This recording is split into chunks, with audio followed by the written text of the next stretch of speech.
महेंद्रजीत सिंह मालविया जो कि आपकी पार्टी में थे पहले, फिर बीजेपी में जाते हैं और वापस कांग्रेस में आ गए। कांग्रेस ने उनको अपना भी लिया है। राजनीतिक हथकंडे हैं। मालविया जी को हम लोग वानप्रस्थ के रास्ते भेजेंगे। तो आपके पिताजी तो उनके साथ नजर आ रहे हैं, बेटा कुछ और कह रहा है, पिताजी कुछ और, ऐसा हो रहा है क्या? दूर विरोधी आदिवासी नेता राजनीतिक लाभ के लिए एक हो गए। राजकुमार जी की तरफ इशारा कर रहे हैं। 24 सितंबर 2020 को अगर ये एकता दिखाई होती तो काकरी डुंगरी प्रकरण नहीं होता। पुरानी बातों को कुरेदने से मतलब नहीं। राजकुमार राउत और मन्नालाल जी रावत है, उनकी लड़ाई सोशल मीडिया पर थी, आमने सामने भी हो गई। ये नेताओं को तो शोभा नहीं देता है। बहुत बहुत स्वागत है सर आपका। महेंद्रजीत सिंह मालविया जो कि आपकी पार्टी में थे पहले, फिर बीजेपी में जाते हैं और वापस कांग्रेस में आ गए। कांग्रेस ने उनको अपना भी लिया है। ये किस तरीके की राजनीति चल रही है? ये तो राजनीतिक हथकंडे हैं। हाँ, सबके अपने अपने नजरिए हैं। कई लोग अलग अलग नजर से देख रहे हैं। जैसे कि स्थानीय लोग देख रहे हैं कि भाई वो चुनाव के लिए आए हैं। हाँ, पार्टी ये देख रही है कि अगर कोई पार्टी में आता है तो ठीक है, क्या फर्क पड़ता है। अच्छा। भाजपा ये देख रही है कि उन्होंने हमारे साथ में धोखा करके वापस निकल गए। तो सबके अपने अलग अलग नजरिए हैं और सबके अलग अलग अपने उनके सोच है। आपका क्या नजरिया है? वो सीनियर लीडर है, मैं उनकी रिस्पेक्ट करता हूँ एज ए व्यक्तिगत रूप पे। लेकिन राजनीतिक तौर पर मेरा शुरू से उनका विरोधाभास रहा है। कांग्रेस में थे तब भी, भाजपा में गए तब भी, और अभी वापस आए कांग्रेस में तब भी। मालविया जी को लिए मैंने एक बार कहा था कि मैं जो है उनको, हम लोग जो है उनको वानप्रस्थ के रास्ते भेजेंगे। हाँ। और अब वो उनकी एज ऐसी हो गई है कि अब उनको जो है संन्यास ले लेना चाहिए, तो संन्यास के रास्ते भी लोग भेज देंगे। तो वो तो बड़ी उम्मीद करके आए होंगे कांग्रेस से कि भाई बीजेपी में ज्यादा चल नहीं रही थी। ऐसा सुर्खियों में भी रहा, खबरों में भी रहा कि महेंद्रजीत सिंह मालविया का जो कद था बीजेपी में जाने के बाद छोटा हो गया था, उनकी कोई सुन नहीं रहा था। तो वो तो उम्मीद लेके आए होंगे कांग्रेस में, और आप कह रहे हैं कि उन्हें संन्यास ले लेना चाहिए, तो फिर निराशा नहीं होगी उनको? नहीं, निराशा हो नहीं हो, लेकिन मालविया जी का जो बिहेवियर है कांग्रेसियों के साथ में, जो पास्ट हिस्ट्री रही, उसको देखते हुए तो कोई भी कांग्रेसी खुश नहीं रहेगा या एक्सेप्ट नहीं कर पाएगा। ठीक है, वो उम्मीद करके आए हैं तो एज ए कार्यकर्ता वो काम करेंगे, पार्टी को मजबूत करने का काम करेंगे, वहां के कार्यकर्ताओं का समर्थन जुटाएंगे, फिर जो है वो कोशिश करेंगे वापस से चुनाव लड़ने की। पास्ट हिस्ट्री की आप बात कर रहे हैं, ऐसा क्या पास्ट, मतलब क्या कर दिया था उन्होंने कांग्रेस के साथ? नहीं, देखो, पूरे संभाग में उन्होंने जो भी कांग्रेस का व्यक्ति था उनके पैरेलल एक टीम तैयार कर दी थी और उनको डिस्टर्ब करने का काम किया, ये जग जाहिर है। अच्छा। पार्टी को भी पता है, स्थानीय लोगों को भी पता है, तो लोग वो भूले थोड़ी है। तो इसीलिए तो अभी लोकसभा चुनाव जो है उनमें उन्होंने सोचा था कि सारे कांग्रेसी मेरे को मदद करेंगे, लेकिन ना भाजपा वालों ने मदद करी, ना कांग्रेस ने मदद करी, तो वो चुनाव हारना पड़ा उनको। तो आप ये कह रहे हैं कि कांग्रेस में रहते हुए भी कांग्रेस को चोट पहुंचाई है उन्होंने? हाँ, ये कह सकते हैं। तो आपके पिताजी तो उनके साथ नजर आ रहे हैं, तो फिर बेटा कुछ और कह रहा है, पिताजी कुछ और, ऐसा हो रहा है क्या? नहीं नहीं, बिल्कुल भी नहीं। देखो, पिताजी को आप इस तरीके से देखें। हाँ। कि उनकी हमेशा सोच रही है कि जब मैं किसी पोस्ट पे हूँ, उस पोस्ट पे मैं नहीं था तब मुझे जो तकलीफें हुई है वो मैं उस पोस्ट पे हूँ तब मैं किसी को नहीं दे पाऊँ। अच्छा। नहीं दूं, मैं उसको क्या सहयोग कर सकता हूँ, इस तरीके की सोच रखते हैं पिताजी। उनका इस पार्टी में आना जाना उनसे ज्यादा वो कोई वो नहीं रहता है। अच्छा। लेकिन वो सोच ये रखते हैं कि मेरी पार्टी में अगर कोई आ रहा है, मुझे जिम्मेदारी मिली है जिला अध्यक्ष के तौर पर, तो मेरी पार्टी में कोई प्लस हो रहा है तो ठीक है, आए काम करे। प्रतापगढ़ में अब इलाज की चिंता नहीं। NABH प्रमाणित मल्टी स्पेशलिटी SL हॉस्पिटल, जहां हर तरह की गंभीर बीमारियों का आधुनिक इलाज उपलब्ध है। अनुभवी डॉक्टरों की टीम अब 24 घंटे उपलब्ध। RGHS और आयुष्मान योजना में निःशुल्क उपचार। SL hospital, Pratapgarh, Rajasthan. अच्छा, मैं एक पोस्ट देख रहा था, आपके मित्र पहले जिनके साथ आपने कंधे से कंधे मिला के काम किया लोकसभा चुनाव में, उन्होंने आपके पिताजी और महेंद्रजीत सिंह मालविया की तस्वीर डाली और उसके नीचे लिखा, वो पूरा पढ़ के बता देता हूँ मैं। दूर विरोधी आदिवासी नेता राजनीतिक लाभ के लिए एक हो गए। पहला तो इल्जाम ये नहीं, ये आप शायद राजकुमार जी की तरफ इशारा कर रहे हैं। उन्होंने ही ये पोस्ट किया है आपके पिताजी के सोशल मीडिया। हाँ, मुझे नहीं पता उनका सोशल मीडिया कौन हैंडल करता है, या वो खुद पढ़ के पोस्ट करते हैं या कोई करता है। मैं इतना फ्रेंडली नहीं हूँ इन चीजों से। लेकिन जब लोकसभा चुनाव थे तब भी तो गठबंधन के तहत राजकुमार जी और पिताजी दोनों एक थे, और उन्होंने भी एक लोकसभा चुनाव लड़ा और मालवीय जी के सामने लड़ा। तब ये बात क्यों नहीं आई? तब भी तो ये बात आनी चाहिए थी। अच्छा। तब नहीं आई और अब आ रही। तो जैसे जैसे चुनाव आते हैं, माहौल बदलता है, लोग बातें करते हैं। 24 सितंबर 2020 को अगर ये एकता दिखाई होती तो काकरी डुंगरी प्रकरण नहीं होता है। नहीं, ऐसा कुछ भी नहीं है, मुझे ध्यान में है ये पूरा प्रकरण। पुरानी बातों को कुरेदने से मतलब नहीं। उस समय पिताजी ने जो प्रयास किए उसी वजह से ये मामला शांत हुआ था। और जिन लोगों पे मुकदमे हुए थे उनको भी कम करने के लिए, उनकी लड़ाई लड़ने के लिए भी पिताजी ने जो प्रयास किया मेरे सामने है, तो मुझे ध्यान में है। महेंद्रजीत सिंह मालवीय की वापसी हो गई है और कांग्रेस ने भी अपना लिया है आधिकारिक तौर पर, हाँ, है ना? बिल्कुल अपना लिया। उनके साथ आप उप जिला प्रमुख हैं, आपकी जिला प्रमुख भी गई थी रेशम मालवीय जी, कांग्रेस छोड़ के। मेरी नहीं, वो पार्टी की। हाँ, पार्टी की। चलिए, आपकी पार्टी की जिला प्रमुख थी, अब वो भी छोड़ के चले गए। उनकी घर वापसी हो रही है वापस से? जिला प्रमुख जी का अभी कोई ऐसा आधिकारिक तौर पर कांग्रेस में वापसी की कोई बात हुई नहीं है, पर मालवीय जी की जरूर हुई है। मालवीय जी की जरूर हुई है। नेता इस तरीके से पार्टियां चेंज कर लेते हैं, थोड़ा सा खेल बताइए, क्या है ये चीज, कैसे कर लेते हैं और लोग फिर भूल भी जाते हैं इन चीजों को? नहीं, लोग सब याद रखते हैं। याद रखते हैं? हाँ, अच्छा। लोग सब याद रखते हैं। मैं पॉलिटिक्स से हट के बात करूं तो लोग सब याद रखते हैं। ऐसा नहीं है कि लोग याद नहीं रखते, पर लोग कहते नहीं है फ्रंट में आके, समय आने पर अपना खेल बताते हैं। पंचायती राज के चुनाव सिर पर है, थोड़े दिनों बाद पंचायती राज के चुनाव होने हैं, क्या स्ट्रेटेजी बन रही है? वापस से अवसरवाद का लाभ उठाया जाएगा, साथ में आएंगे दोनों, या फिर अलग अलग तरीके से चुनाव लड़ेंगे? वो समय नजदीक आने दो, फिर थोड़ा सा आइडिया लगेगा कि क्या हो सकता है, क्या नहीं हो सकता है। लेकिन ये तय है कि बांसवाड़ा में कांग्रेस का जिला प्रमुख बनेगा और बांसवाड़ा की जनता भी उसके लिए तैयार है। प्रधान भी कांग्रेस के बनेंगे, बांसवाड़ा की जनता उनके लिए इसके लिए तैयार है। मैं फील्ड में रहता हूँ तो मुझे जिस प्रकार से जनता का रिव्यू है, जिस प्रकार से जनता का आभास हो रहा है कि जनता का मानसिकता सेट हो रही है, तो कांग्रेस की तरफ है अभी। अच्छा, महेंद्रजीत सिंह मालवीय को मिल सकती है टिकट आने वाले टाइम में कांग्रेस से वापस? वो वहाँ के कार्यकर्ताओं में कितनी मेहनत करते हैं, कितना विश्वास उनमें बनाते हैं, और वो कार्यकर्ता कितना सपोर्ट करते हैं, उस पर है। कांग्रेस के सभी फैसले जो है वो लोकतांत्रिक होते हैं। कांग्रेस का अपना संविधान है, लोकतांत्रिक फैसलों से वो तय करते हैं। आप क्या सोच रहे हैं आने वाले समय में? चुनाव लड़ने वाले हैं? नहीं, मेरा चुनाव लड़ना नहीं लड़ना वो तो जनता तय करेगी, लेकिन मेरी प्राथमिकता ये रहेगी कि जो कार्यकर्ता बरसों से मेरे लिए लड़ाई लड़ रहा है, मेरे परिवार के लिए लड़ रहा है, कांग्रेस पार्टी के लिए लड़ रहा है, मैं उनको कैसे आगे लाऊं। अभी मेरी जिम्मेदारी है कि मैं जो है उनको उनकी लड़ाई में बैकबोन की तरह उनके पीछे खड़ा रह के उनको जीत दिलाऊं। और रही बात मेरी खुद की, तो मैं आपसे निवेदन करूं, मेरे पिताजी 4 बार एमएलए हैं जनता के आशीर्वाद से, और अभी वर्तमान में कांग्रेस पार्टी के जिला अध्यक्ष की भी जिम्मेदारी उन पे। अच्छा। और मैं खुद ये कहूं कि यार मैं चुनाव लड़ूं, ये ठीक नहीं लगता है। मुझे ये ज्यादा जरूरी लगता है कि मेरा जो कार्यकर्ता बरसों से हमारे लिए काम कर रहा है, बरसों से पार्टी की लड़ाई, आइडियोलॉजी लड़ रहा है, मैं उसके पीछे कैसे खड़ा रहूं, उसको जीत कैसे दिलाऊं, उस पर मैं काम कर रहा हूं। और मैं निश्चित तौर पर कह रहा हूं कि हमारे जो कार्यकर्ता है बहुत मजबूत कार्यकर्ता, और ऐसे कार्यकर्ता शायद ही किसी नेता के पास होंगे। मैं आपको एक छोटा सा किस्सा बताऊंगा कि जब लोकसभा चुनाव थे और हमारे कार्यकर्ता थे, डूंगरपुर से 8-10 सरपंच आए थे प्रचार के लिए, तो मैंने फोन पे उनसे कह दिया था कि भैया आप जाके जो है इन लोगों को अटेंड करना, ये हमारे मेहमान हैं, इनके खाने पीने और रहने की व्यवस्था करना। इतना कह के मैंने फोन काट दिया। फिर उन्होंने उनकी बहुत अच्छे से व्यवस्था करी, खाने पीने के, रहने की और घूमने की। फिर जब मैं फील्ड में गया 2-3 महीने बाद, तब मुझे पता चला कि उसने अपनी वाइफ का ऑर्नामेंट जो बाहों में आदिवासी लेडीज पहनती, पाहला बोलते हैं जिसको, वो गिरवे रख के जो है वो पैसों की व्यवस्था करी, फिर उनके लिए काम किया। अब आप बताइए, ऐसे कार्यकर्ता के लिए मेरी जिम्मेदारी नहीं बनती कि मैं उसकी लड़ाई लड़ूं?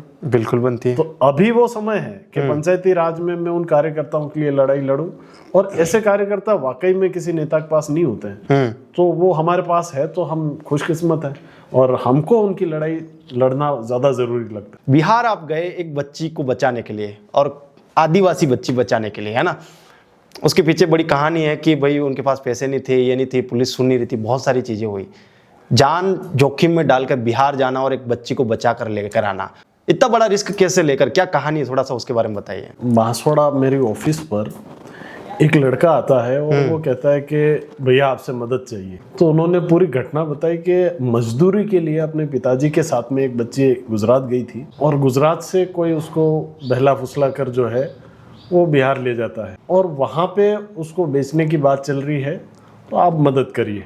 तो मैंने उसका नाम पता नोट किया, बच्चे का, घटना की जानकारी जुटाई, वाकई पुलिस में मामला दर्ज था और वो लड़का बार बार कह रहा था कि पुलिस जो है मेरे से पैसों की डिमांड कर रही है, 20,000 रुपए दोगे तो जा पाएंगे, गाड़ी करनी पड़ेगी, ये वो 10 तरीके के बहाने थे। लेकिन मैंने उसकी परेशानी समझ ली थी। और आदिवासी बेटी है या बांसवाड़ा की बेटी है या इस क्षेत्र की बेटी है, तो वो मेरी बहन है, ये सोचकर हम लोग जो है वो तुरंत वहाँ के लिए निकले। यहाँ से गाड़ी लेके दिल्ली गए, दिल्ली से फ्लाइट की, बागडोगरा गए, बागडोगरा से हमने टैक्सी की। अब टैक्सी के मामले में हमने जैसे ही बताया उनको कि हमको पूर्णिया जाना है, तो सभी टैक्सी वाले कैंसिल, नहीं जाना नहीं जाना, हम वानी जाएंगे, दूसरा कोई एरिया हो चले जाएंगे। पूर्णिया जगह का नाम था जी। फिर हम जब वहां तक पहुंचे थे, हमको जाना था, तो हमने एक टैक्सी वाले को थोड़ी लालच दी। उसने उस लालच में आके हमारे साथ में आया और रात को हमने उस गांव की रेकी करी। और बहन को हमने पहले से समझा दिया था कि सुबह जब आप बाहर जाओ तब आप टॉर्च खराब कर देना घर की और हस्बैंड के या घर के किसी मोबाइल को लेके आना। और हम लोग आपके घर के पीछे जो मंदिर है वहाँ हम लोग रहेंगे, तो आप आना। सुबह जब हम सूर्योदय से पहले पहुंच गए थे और वो बहन जो है वो आई और उसने अपने भाई को देखा, तो वो भावुक होकर दौड़ने लगी। ओके। और दौड़ के फिर हमारी गाड़ी की तरफ आई, तब थोड़ी सी हलचल हुई थी गांव में। तो जैसे ही हलचल हुई तो जो हमारा स्थानीय वहाँ का ड्राइवर था वो थोड़ा सा घबरा गया। अच्छा। घबरा के जैसे ही बाहर निकला, फिर मैंने उनसे कहा कि वेस्ट बंगाल में तो मेरी जानकारी है, वहाँ पे IAS IPS जो है वो मेरे मिलने वाले हैं, तो आप बिहार बॉर्डर जो है क्रॉस करा लो, फिर आप शांत हो जाना, कोई परेशानी वाला काम नहीं है। फिर जब बिहार बॉर्डर क्रॉस करके वेस्ट बंगाल गए, तब वो ड्राइवर ने बताया कि भैया अगर वहां पे अपन पकड़े जाते, वो पूरा नक्सलाइट एरिया है, वहां अगर पकड़े जाते तो हम पे टायर डाल के, डीजल डाल के, पेट्रोल डाल के जला देते। अच्छा, उस वक्त तो उस ड्राइवर का एक क्लिप भी वायरल हुआ कि वो बोल रहा है कि अगर मेरे को पहले पता होता तो मैं कभी नहीं जाता वहाँ पे। वो मतलब घबरा इतना गया था कि उसने कहा कि भैया अगर पहले मुझे वाकई पता होता तो मैं वहाँ कोई नहीं जाता। और वाकई में वहाँ जो भी टैक्सी वाले को हम बात करें वहाँ जाने को तैयार नहीं। मैं बोल रहा हूँ सर, ये जो हम लोग जो बहन को उठा के लेके आया बिहार का ऐसे जगह से, आशा करता हूँ कोई जानबूझ के बोल के ले जाएगा, कोई जाएगा नहीं। लेकिन सर ये दो सर जो इतना जोखिम डाल के उठा के लेके आया बहन को, ये बहुत बड़ा बात है। इससे जगह है ये, अगर आपको पहले पता होता अगर सर, मैं तो हाथ जोड़ के नमस्कार करता हूँ सर, मैं तो नहीं जाऊंगा सर। ये बिहार की कैसी जगह है? और बाप रे बाप सर, बहुत नक्सलवादी एरिया है सर। दोबारा अगर कोई टैक्सी वाले को बोले कोई जाएगा नहीं सर, कोई नहीं जाएगा सर। लेकिन आपने सर हिम्मत है सर, हिम्मत देखा कि आप लोग लेके आए सर बहन को उठा के। अगर हम लोग नहीं जाते तो इस बहन को कुछ दिन में क्या होगा? सर वो उसको तो बहुत ही जिंदगी नरक बन जाता सर, इसका तो नरक बन जाता है, नरक बन जाता सर इसका। पूरा एकदम पूरा भरा पड़ा हुआ है एरिया, नक्सल एरिया पूरा। MG हॉस्पिटल से एक बच्चा गुम गया था, बहुत छोटा सा बच्चा, शायद नवजात बच्चा ही था, है ना? वो गुम गया, उसके पीछे की क्या कहानी है और उसके पीछे आपके दिल पे क्यों चोट लगी एकदम से और फिर आपने ये सब कुछ किया, वो भी बड़ा इंटरेस्टिंग किस्सा, थोड़ा वो बताइए। MG हॉस्पिटल से सूचना आती है कि हमारी बहू के बच्चा हुआ था और वो जो है वो चोरी हो गया। हम जाके मामला दर्ज कराते हैं, 24 घंटे हो जाते हैं, पुलिस भी पूरी जी जान से लगती है, कोई सामने आता नहीं है, वो फुटेज खंगालती है, वो एक लेडी उठा के ले जाती है, वो फुटेज में दिखता है, अखबारों में भी आता है। फिर वो जिसका बच्चा चोरी हुआ था वो फैमिली मेरे घर आ जाती है। ओके। और वो मेरी मदर के सामने रोने लगते हैं। अब वो माँ तो माँ है, चाहे किसी की भी हो। तो सवेरे जब मैं घर से निकल रहा था तब मदर ने ये कहा कि किस टाइप की नेतागिरी करते हो, क्या नेतागिरी करते हो? फिर जब बच्चे ही लोगों के गुम हो रहे हैं हाँ। तो क्यों कर रहे हो नेतागिरी? तब मुझे एहसास हुआ कि यार वाकई में ये हमारी भी रिस्पॉन्सिबिलिटी है और ये इस माँ को सहायता करनी चाहिए। तो हमने हमारे कार्यकर्ता सारे सोर्स लगाए, सारी गणितें लगाई, फिर हमको वो लेडी मिल गई जो बच्चा वहाँ से लेके गई थी। ओके। उस पुलिस को वो बच्चा दिया, फिर पुलिस के माध्यम से उस माँ तक पहुँचाया। तो शायद अगर मेरी मदर मुझे ये नहीं कहती, ये तंज नहीं मारती। हाँ, तो मैं ये काम नहीं कर पाता। ये आपके पिताजी एमएलए हैं, उप जिला प्रमुख आप भी हैं बांसवाड़ा से, आगे चलकर राजनीति में कहीं ना कहीं लोग अपेक्षा कर रहे होंगे कि आपको भी देखेंगे। अगर राजनीति करेंगे तो किस तरह की राजनीति आप करना चाहते हैं? समाज की, धर्म की, देश की? धर्म और समाज दोनों बहुत ही प्राइवेट मुद्दे हैं, उनको निजी मुद्दे कहा जा सकता है। कि जिस समाज में मैंने जन्म लिया, निश्चित तौर पर वो आदिवासी समाज है और मैं चाहूंगा कि वो आगे आए और वो इतना मजबूत बने कि इस राष्ट्र को जो है वो आगे बढ़ा पाए। ठीक है। प्रायोरिटी, हमारी राजनीतिक प्रायोरिटी जो है वो राष्ट्र होना चाहिए। मतलब राजनीतिक जो प्रायोरिटी राष्ट्र होगा तो ऑटोमेटिकली समाज और धर्म सब मजबूत होंगे। लेकिन राष्ट्र से बढ़कर कुछ नहीं हो सकता। मैं राष्ट्र में, इस राष्ट्र को आगे बढ़ाने के लिए मेरे समाज के लोगों को, मेरे क्षेत्र के लोगों को कैसे मजबूत कर पाऊं कि वो टेक्निकल चीजों में आगे बढ़ पाए, उनकी रेवेन्यू प्रॉब्लम सॉल्व आउट हो जाए और उनकी परेशानियां कम होने के साथ में उनके आने वाली पीढ़ी को अपन कैसे मजबूत कर पाए, उस पर काम करना ज्यादा बेहतर लगता है। जबकि समाज और धर्म की राजनीति तो होती रहेगी और वो ज्यादा मायने भी नहीं रखती। राजकुमार रोत और जो मन्नालाल जी रावत हैं, उनकी लड़ाई सोशल मीडिया पर थी, अब आप आमने सामने भी हो गई। दो सांसद जब इस तरीके से लड़ जाते हैं, आप किस तरीके से देखते हैं इस चीज को?